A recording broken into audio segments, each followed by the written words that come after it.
Lakini pia na kule tunafanya kwa niaba ya serikali kwa sababu kuna taratibu za kufanya kazi kule. Sheria TAZARA imeweka utaratibu ambayo inampa mamlaka waziri kumchagua mkaguzi wa reli katika nchi ambaye sasa hapa ni LATRA. Tunafanya hizo kaguzi. Na tuna upande wa TRC sheria imetaja tu moja kwa moja na regulator ametaja vizuri.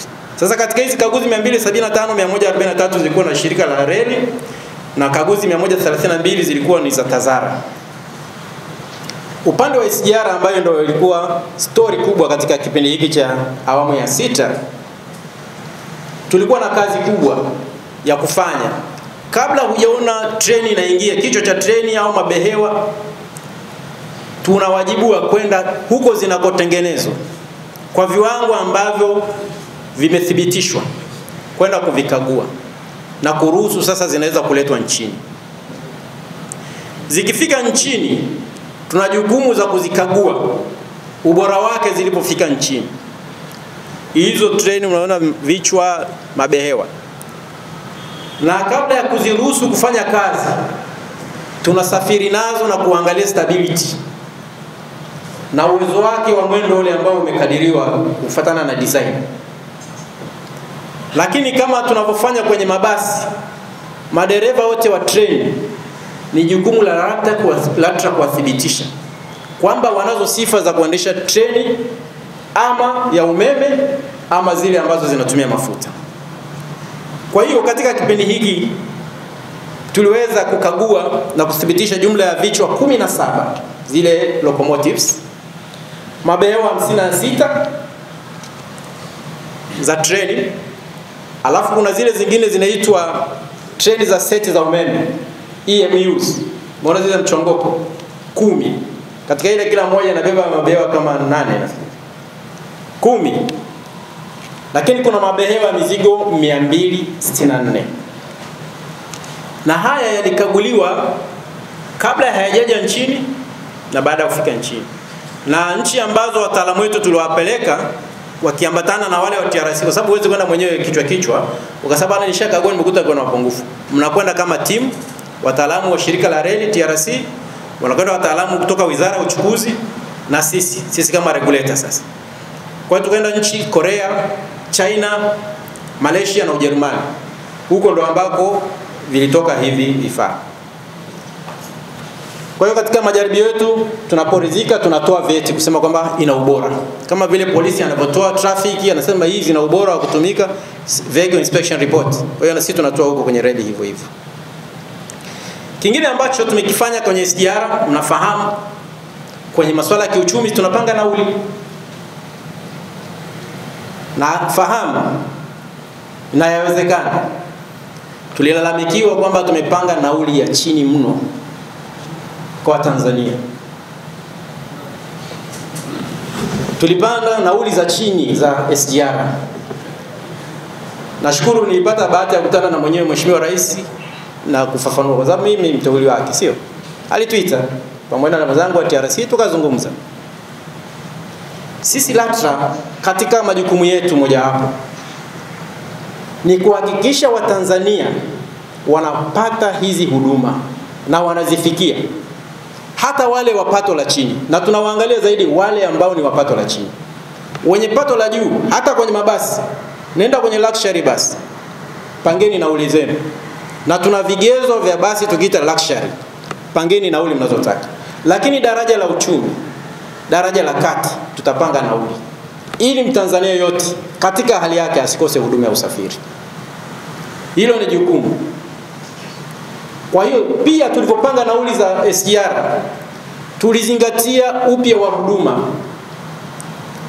Leo ukimwambia Mtanzania ambaye ameshapanda SGR kwenda Dodoma kwa mfano, tunataka kufanya marekebisho kidogo ya nauli, sisemi tunafanya sisi, wakija na hoja tutawaleta kwenye regulator hafanyi yeye. Ukishatuletea hoja ya kuongeza nauli tunakupeleka kwenye mkutano wa wadau kama hivi. Haya, semeni mlichotaka. Wananchi mmesikia? Nyendo wasafiri, watumiaji. Alafu sisi tuna ile LATRA CCC, LATRA Consumer Consultative Council. Kuna baraza la watumiaji wa huduma za LATRA. Msemaji wa watumiaji. Leta hoja, msikilize wewe anachosema. Regulator anakaa kama referee. Amemaliza Tunakaa sasa na wataalamu. Tena mara nyingi mkurugenzi mkuu haingii wala wataalamu, watachukuliwa wataalamu wa sekta kwenda kufanya uchambuzi wa maoni. Haya maoni na hali ya kiuchumi na Watanzania hawa inakuwaje? Kwa hiyo regulator anafanya maamuzi, atamwangalia mtumiaji, atamwangalia mtoa huduma, aendelee kutoa huduma yake, aweze kukava au kumiti zile gharama, kukidhi zile gharama za uendeshaji, apate na faida. Kwa hiyo lazima uniambie, kumbukeni SGR ni uwekezaji wa Tanzania, si ndio? Si kodi zetu zile, serikali imetumia hela zake, ni hela zetu tunazotoa. Wewe unafaidi vipi SGR? Kwa hiyo tulipanga nauli ziwe rafiki. Lakini baada ya kutumia huduma ile, ukiridhika nayo, akikwambia na kuongezea labda kiasi hiki, wewe utatuambia unaridhika kwa huduma zilivyo au mambo gani yaboreshwe. Kwa hiyo hatusemi tutakwenda kuongeza, lakini tunasema Watanzania wamepata fursa ya kutumia usafiri, uwekezaji wa serikali yao kwa kodi zao. Vinginevyo tungepitisha nauli ambazo zimependekezwa, Watanzania wasingepanda hizi SGR, wangekuwa wanasikia tu la watu fulani. Simuona leo hata mabalozi wa Marekani wanapanda, Mheshimiwa Rais mwenyewe anatumia usafiri huo, viongozi wakubwa wanatumia, Mtanzania wa kawaida anatumia. Na nauli tulizopanga, nataka tuelewane vizuri wana habari. Tulipanga nauli za makundi mawili kwenye usafiri. Na nikisema tunawaangalia Watanzania wa daraja la kawaida, hiyo inaita economy.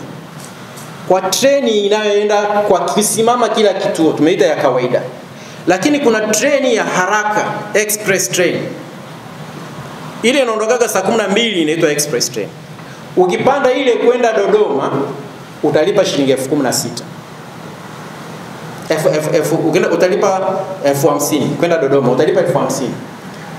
Ukienda na ile ambayo inasimama kila mahali, sio umefika Pugu imesimama, watu wanashuka inapakia. Sio imepita Msoga imesimama inapakia. Yaani kama daladala ile. Kile kituo cha treni kinasimama. Hiyo utalipa pungufu. Lakini express inaenda kusimama Morogoro, ikitoka inasimama kidogo Kilosa pale kwa sababu kuna watu wanaenda na hizo sehemu mbili. Baada hapo breki Dodoma. Hiyo utalipa 50,000. Na tumeonyesha nauli kwenye kila kitu. Kwa sababu gani? Utalipie ule muda ule save. Na ndivyo ilivyo. Nauli katika hizo simama kila mahali au nenda haraka, lakini daraja la biashara business class au lile daraja wameita la kifalme royal class, panga unavyotaka wewe. Kama utataka 200,000 panga, wataingia watakaoingia, wataenda wenye uwezo wenye kufikia hiyo huduma. Kwanza kuna uwezo, kuna wengine si wanalipiwa.